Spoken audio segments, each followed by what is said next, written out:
Hi, I'm Sojo Alex with Envision Strategies, and with me I have Jim Dwyer from Washington University in St. Louis. Jim, thank you for being here. Thank you. Thanks for having me. Jim, I have one question for you, but before we start, can you tell me a little bit about the program, your dining program at WashU? Yeah, happy to.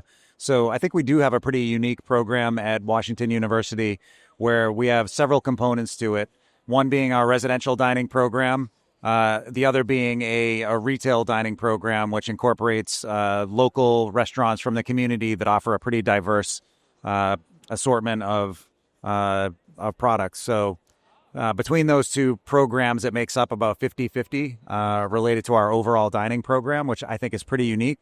But it also does relate to our spatial situation and where students are in relation to their entire academic day and how they transverse across campus and how we need to meet their needs from a food perspective. Oh, that's great. So the question I had for you was, if you could wave a magic wand and fix one operational challenge across your whole auxiliary services tomorrow, what would that be and why? So I think related to how I described our program, it would probably be space. So I would love to have a $300 million magic wand that would allow us to really reposition space on campus to better maximize how we service our students, where they are, and when they need us, particularly in relation to dining. Our students have a very rigorous academic programming schedule, and that means that we need to provide a unique experience, whether that be in relation to their residential dining program and when they're going to sit down and have a meal with their peers and really spend some time, use the space to study, use the space to interact, versus when they need to grab something and go in the midst of their day, which could involve traveling across a pretty wide space across campus and not allowing them to get back to their residential program.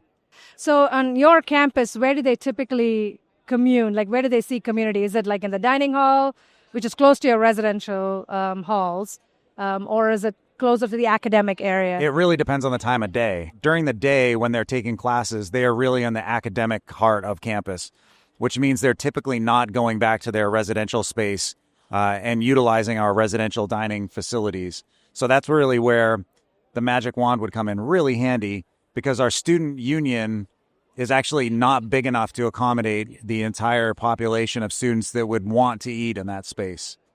And from a throughput perspective, we really struggle with being able to try to accommodate how they need to get through the space, to get their meal, to be able to find a space to sit, to be able to interact with each other the way that they want to. And we kind of have pockets of that across campus. So we're kind of in a situation where it's the worst of all worlds in any space you go to, where it's really the supply is much lower than the demand, and would love to be able to really create a bigger space where people have the opportunity to spend time. And I also know that your campus is growing and you're possibly getting new housing.